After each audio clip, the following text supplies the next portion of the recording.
Jack Miller never planned to hire an alien. As a quiet man who enjoyed his privacy, the 34-year-old computer programmer was happy in his small house on the edge of town. He worked from home, rarely went out, and liked things simple. Everything changed when the aliens came to Earth. The Zintari arrived in massive ships that hovered above major cities for 3 days before making contact.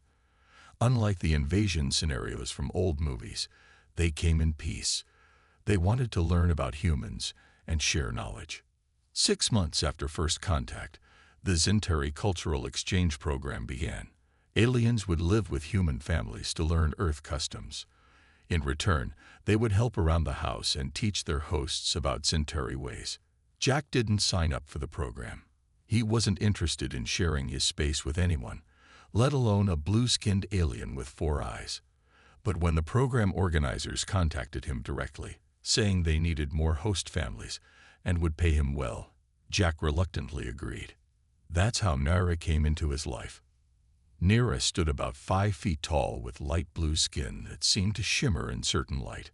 Her 4 eyes, 2 large ones where human eyes would be and 2 smaller ones above her temples, blinked independently of each other. Instead of hair, she had delicate tendrils that changed color based on her mood. Her fingers were longer than human fingers, with an extra joint that made her incredibly good at detailed work. "I am grateful for your hospitality," Nira said when she first arrived, bowing slightly as her tendrils turned a soft purple color. "I will perform household duties efficiently while studying your customs." Jack showed her the guest room and explained house rules. "The most important thing is privacy," he said firmly. "My bedroom and home office are off limits. Don't go in there, even to clean."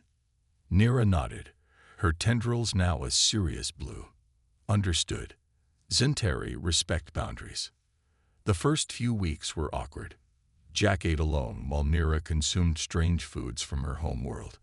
They passed each other in hallways with polite nods but little conversation. Slowly, things changed. Jack noticed how spotless the house became. His laundry was always done perfectly. Meals appeared in the refrigerator, labeled with heating instructions. Without the burden of chores, Jack found more time for his true passion, a secret project he worked on behind his locked bedroom door late into the night. One evening, Jack emerged from his room for coffee and found Nira watching an old science fiction movie. She seemed confused by the alien characters. "These creatures do not resemble any species in the known galaxy," she said, pointing at the screen. Jack laughed for the first time since she arrived. "That's because humans made them up before we knew real aliens existed. Interesting. You imagined us before knowing us." That night, they watched the entire movie together. Jack explained human concepts that confused her. Nira shared how different reality was from fiction. As weeks turned into months, a routine developed. Nira kept the house perfect during the day while Jack worked. In the evenings, they sometimes shared meals or watched shows. But every night at exactly 9 o'clock, Jack would excuse himself, go to his bedroom, and lock the door. Nira never asked what he did in there, but she noticed strange sounds coming from the room late at night. Mechanical whirring, soft beeping, occasional flashes of unusual light under the door. She was curious but remembered her promise to respect his privacy. The human rules were clear. Until the night everything changed. Nira was very good at her job. She cleaned the house perfectly, cooked interesting meals, and never complained. But as the weeks passed, she began to notice strange things about Jack. Every night at 9 o'clock, he would lock himself in his bedroom. Strange noises would come from behind the door until early morning. Sometimes she heard soft mechanical sounds. Other times, there were quiet beeps or hums that didn't sound like normal human devices. One morning, Nira found tiny metal pieces on the floor outside Jack's room. They were shiny and looked like no human technology she had seen before. When she touched one, it felt warm and seemed to pulse with energy. "These are not normal," she whispered to herself, her tendrils turning a concerned yellow color. Nira also noticed mysterious packages arriving at the house. Jack always grabbed them quickly and took them straight to his room. Once, she saw him carrying a box with strange symbols that looked almost like Centauri writing. The alien began to keep track of Jack's odd behaviors in a small notebook. Locks room from 9 p.m. to 6 a.m. every night. Strange smells, burning metal, chemicals. Uses more electricity than normal human homes. Never lets anyone clean his room. Sometimes talks to himself in what sounds like alien language. Naira wasn't sure if she should worry. Maybe this was normal human behavior. She decided to ask her supervisor at the exchange program, a senior Centauri named Kelpo who helped aliens adjust to Earth. They met at a quiet coffee shop in town. Kelpo's tendrils were a calm green as he sipped his drink through a special straw designed for Centauri mouths. "Is it normal for humans to be so secretive?" Naira asked. Kelpo blinked his 4 eyes and thought, "Humans do value privacy more than we do, but what you describe seems unusual even for them. Do you think I should report him?" "Not yet. First, learn more. Perhaps he has a harmless hobby." Naira nodded but felt uneasy. The Centauri believed in openness and sharing. Secrets were rare in their society. What could Jack be hiding? That evening, she decided to cook a special meal. She prepared Jack's favorite food, lasagna, hoping it might make him more willing to talk. As they ate, she carefully asked questions. "What do you do in your free time, Jack?" He looked up from his plate, seeming surprised by her interest. "Just normal stuff. Reading. Working on my computer. All night, every night." Jack's face changed slightly. "I have trouble sleeping. Working helps me relax." Naira noticed how he avoided her eyes when he answered. Her Centauri training had taught her that humans often looked away when not telling the whole truth. Later that night, Naira stood in the hallway outside Jack's room. The strange sounds were louder than usual. A blue light flickered under the door, casting unusual shadows. She placed her hand on the wall and felt it vibrating slightly. Whatever Jack was doing in there used powerful energy. As she turned to go back to her room, something caught her eye. A small piece of paper had slipped under Jack's door. Naira picked it up carefully. It was a drawing of what looked like a machine. The design included symbols she recognized from her home world. Centauri technology. Her tendrils turned a deep red, the color of alarm. "How does he know about our technology?" she whispered. Naira carefully folded the paper and put it in her pocket. She would need to watch Jack more closely now. Either he was working with Centauri knowledge that had been shared with humans, or he had access to information that was supposed to be secret. Either way, she needed to find out what he was building behind that locked door. 3 nights after finding the strange drawing, Naira was cleaning the kitchen. Jack had gone to his room at the usual time, locking the door behind him. The house was quiet except for the soft humming coming from his bedroom. Naira wiped the counters while thinking about what to do. Should she tell her supervisors? Should she ask Jack directly? The Centauri believed in honesty, but she also wanted to respect human customs. As she put away the dishes, the humming from Jack's room grew louder. Then she heard a new sound, a high-pitched whine that made her tendrils stand straight up. "That doesn't sound right," she whispered. The whine grew louder until it hurt her sensitive Centauri ears. Then came a loud crash, followed by a pained shout. "Jack!" Naira called out, rushing toward his bedroom. No answer came. She knocked on the door. "Jack, are you okay?" A low groan was the only response. Naira tried the handle, but the door was locked as always. She knocked harder. "Jack, do you need help?" Another groan, followed by Jack's weak voice. "I'm fine. Go away." But Naira could smell something burning. And was that blood? Centauri had an excellent sense of smell, and she was sure she detected the iron scent of human blood. Naira made a quick decision. Among the special abilities of the Centauri was a limited talent for moving small objects with their mind. Most Centauri used this skill for simple tasks like picking up dropped items or reaching things on high shelves. Nira had never used her abilities on a locked door before, but she focused her mind on the lock mechanism. She closed all 4 eyes and concentrated, feeling the pins inside the lock with her thoughts. Click. The door unlocked. Nira pushed it open and froze at what she saw. Jack's bedroom had been transformed into a workshop unlike anything she had ever seen on Earth. The bed was pushed against one wall, covered with tools and parts. The walls were lined with diagrams and equations. In the center of the room stood a large machine that glowed with blue light.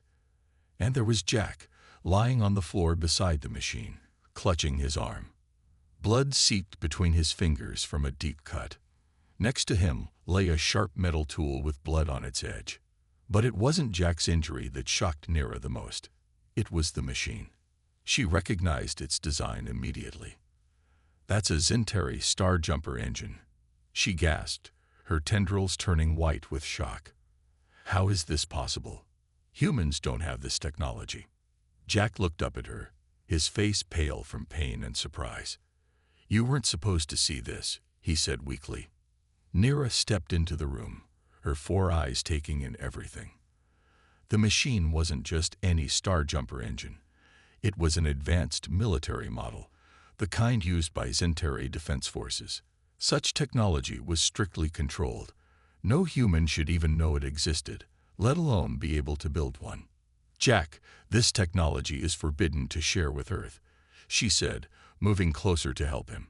"The Council would punish any Zentari who revealed these secrets." Jack tried to stand but fell back with a grimace of pain. "Then I guess we both have problems now, don't we? You weren't supposed to come in here." Nira knelt beside him, examining his wound. The cut was deep and needed medical attention. But her mind was racing with questions. How did Jack get these designs? Why was he building a Star Jumper engine in his bedroom? And most importantly, what was he planning to do with it? "I need to help you first," she said, tearing a clean cloth to make a bandage. "Then you need to explain everything." Jack looked at the machine, then back at Nira. "You won't believe me when I tell you." Nira carefully wrapped Jack's injured arm with a clean bandage. The cut was deep, but the bleeding had slowed. Jack sat on the edge of his bed, looking pale but less pained. "This needs medical attention," Nira said, her tendrils now a concerned blue-green color. "No doctors," Jack replied firmly. "They would ask too many questions." Nira looked around the room again, still stunned by what she was seeing. The Star Jumper engine glowed softly in the center of the room. It was smaller than the ones used on Zentari ships, but clearly built from the same design. "You need to explain this," she said, crossing her arms. "This technology is top secret. No human should know about it." Jack took a deep breath. "What if I told you I'm not the first human to meet a Zentari?" Nira's 4 eyes blinked in surprise. "That's impossible. First contact was only 7 months ago." "Official first contact," Jack corrected. "But there was another contact before that." He stood up slowly and walked to his desk. From a locked drawer, he pulled out a small metal box. When he opened it, Nira saw a device she recognized immediately, a Zentari memory crystal. "5 years ago, I was camping in the mountains," Jack began. "It was night when I saw something crash in the forest. I thought it was a meteor, but when I found the crash site, it was a small ship, a Zentari scout ship." Nira's tendrils turned white with shock. "No scout ships have been reported missing." "This one wasn't reported because it was on a secret mission," Jack said quietly. "There was a pilot inside, badly injured. His name was Orcs." "I know that name," Nira whispered. "Commander Orcs disappeared 5 Earth years ago. The Council said he died during a training accident." Jack nodded. "They lied. Orcs was sent to Earth to study humans secretly. But something went wrong with his ship. When I found him, he was dying." Jack's voice grew softer as he remembered. "I tried to help him. For 3 days, I brought him water and food. I tried to treat his wounds, but they were too severe. Before he died, he gave me this memory crystal and made me promise to learn everything on it. Nira took the crystal with trembling hands. Why would he do this? Sharing our technology with humans is forbidden. Because Corex discovered something that scared him, Jack explained. Something about your people's plans for Earth. Nira connected the crystal to a small device on Jack's desk, another piece of Zinteri technology. A holographic display appeared above it, showing technical designs and Zinteri writing. These are military plans, she said, reading the text. Operation Earth Integration. Her tendrils darkened as she continued reading. This can't be right. This says the cultural exchange program isn't about friendship. It's about assessment. Jack nodded gravely. Corex discovered that the Zinteri Council isn't interested in peaceful exchange. They're evaluating Earth for colonization. Your people plan to slowly take over our planet, replacing human leadership with Zinteri controllers. Nira's tendrils drooped in shock and shame. I don't believe it. We are a peaceful people. Most of you are, Jack agreed. Corex believed most Zinteri don't know about these plans. Only the High Council and military leaders are involved. So why build a star jumper engine? Nira asked, looking at the machine. Because it's not just an engine. When modified, it can create a shield that blocks Zinteri scanning technology. If I can perfect it, I can protect Earth from the first phase of the invasion. Nira stared at the engine, then back at Jack. Everything she believed about her people and their mission on Earth was crumbling. Could this be true? Was she unknowingly part of an invasion plan? I need to see everything on this crystal, she said finally. If what you're saying is true, we have very little time. Jack nodded solemnly. That's why I've been working every night. According to Corex's information, Phase 2 begins soon. What's Phase 2? Nira asked, afraid of the answer. The replacement of key human leaders with Zinteri lookalikes. For the next 3 days, Nira and Jack barely left the bedroom workshop. They studied all the information on Corex's memory crystal and worked together on the Star Jumper engine. Jack's arm was healing, and Nira's knowledge of Zinteri technology proved extremely valuable. I still can't believe the Council would do this, Nira said as she adjusted a small component in the engine. Her tendrils were a deep purple color, showing her sadness and confusion. Our whole culture is built on peace and sharing. Jack handed her a tool. Maybe that's what most Zinteri believe. But powerful leaders often have their own plans. Nira connected 2 wires, and the engine hummed louder. Growing up, we were taught that helping developing worlds was our highest purpose, not conquering them. I think Corex felt the same way, Jack said. That's why he wanted to warn Earth. As they worked, Nira used her position in the cultural exchange program to access more information. She discovered hidden messages in regular reports sent back to the Zinteri homeworld. These messages contain detailed information about Earth's defenses, government systems, and resources. Look at this, she showed Jack on the 5th day. All exchange workers are required to report on their host family's behaviors and weaknesses. I've been doing this without realizing what the information was being used for. Jack looked at the report form on Nira's communication device. Did you report about me? Nira's tendrils turned a lighter purple, embarrassment. Yes, but only basic things. I mentioned you were private and worked late hours. I never reported about your locked room because I respected your privacy. That may have saved us both, Jack said, if they knew what I was building. They continued working on the engine, making progress each day. Jack's design was clever. He had modified the Star Jumper technology to create a device that could block Zinteri scanning equipment. If it worked, the Zinteri wouldn't be able to gather the information they needed for their invasion. On the 7th day, Nira received an urgent message from Kelpo, her supervisor. All exchange workers were being called to a special meeting at the main Zinteri compound. I have to go, she told Jack. If I don't show up, they'll become suspicious. Jack nodded. Be careful. Don't let them know what you've discovered. The Zinteri compound was a large building in the center of the city. When Nira arrived, she found hundreds of other exchange workers gathered in the main hall. Kelpo stood on a platform with several high-ranking officials she had never seen before. "Fellow Zentari," Kelpo announced, his tendrils a bright, patriotic gold. "Today marks an important milestone in Operation Earth integration.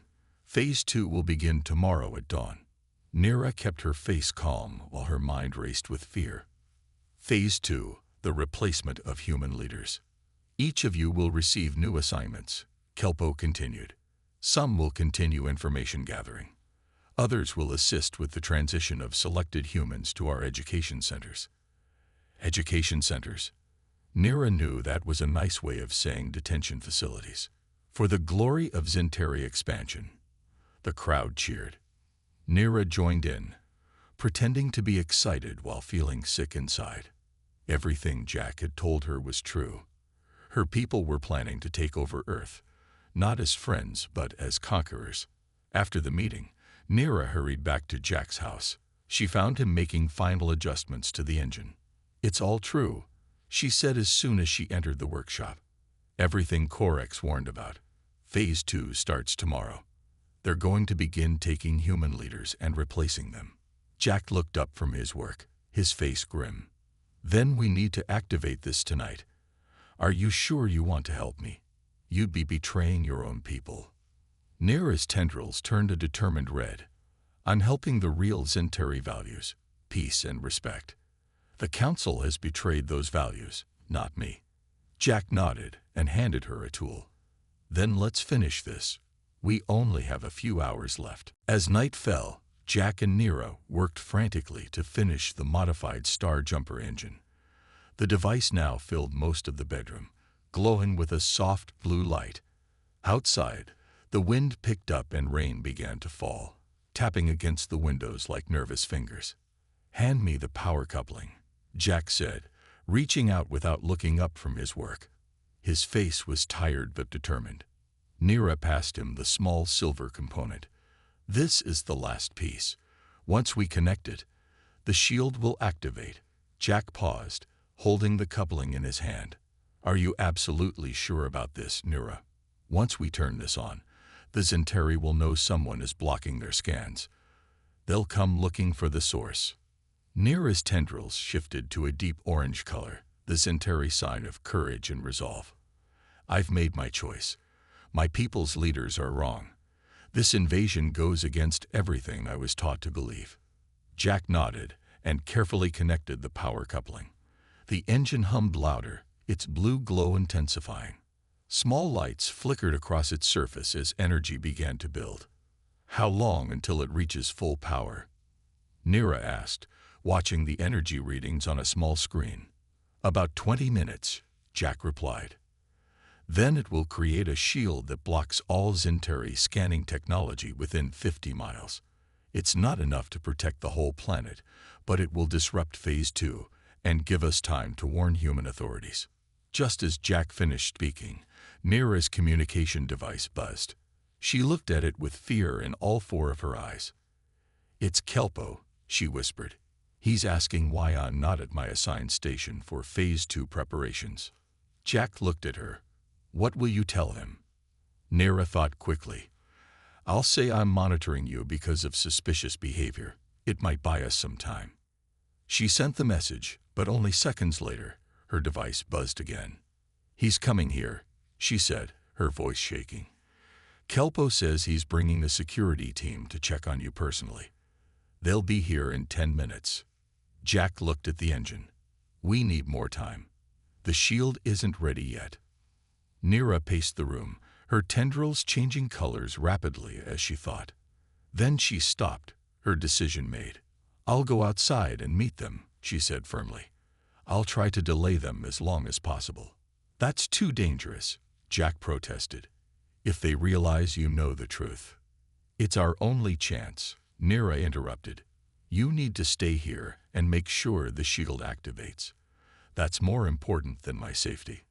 Before Jack could argue further, they heard a sound that made them both freeze, the hum of a Zentari transport vehicle landing in the street outside. "They're early," Nira whispered. Jack rushed to the window and peeked through the curtains. 5 of them, including Kelpo. "They're coming to the door now." Nira checked the engine. 8 more minutes until full power. I need to stall them. She moved quickly to the bedroom door, but Jack caught her arm. Wait, he said, his voice low and serious. If this works, if we stop phase 2, what happens next? Nira's tendrils softened to a gentle blue. Then we find others who will help, both humans and Zentari who believe in real peace. Orcs can't be the only one who saw the truth. Jack nodded and let go of her arm. Be careful. Keep working on the engine. Nira said, no matter what you hear, don't stop until the shield is active. With those words, she stepped out of the bedroom and closed the door behind her. As she walked towards the front door, where Kelpo and his team were now knocking loudly, Nira straightened her posture and calmed her tendrils to a neutral green color. She had always been taught that the greatest honor for a Zentari was to serve their people.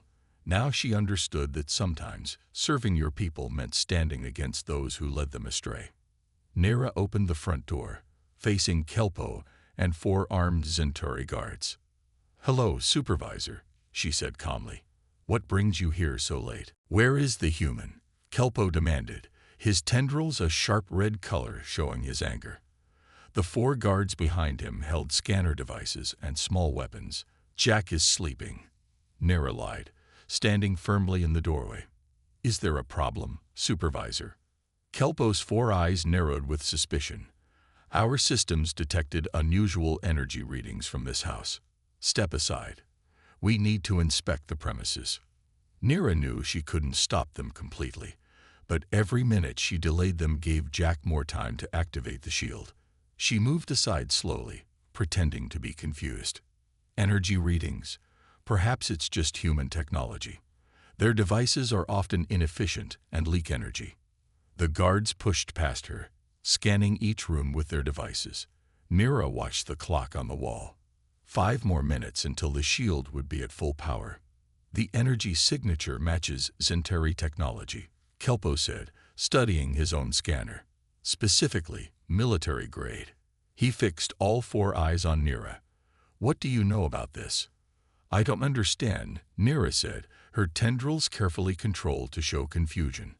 I've noticed Jack spends a lot of time in his bedroom working on projects, but I respected his privacy as we're instructed to do. Kelpo wasn't fooled. Your loyalty has been questioned before, Nira. Your reports on your human lack the detail others provide. One of the guards approached them.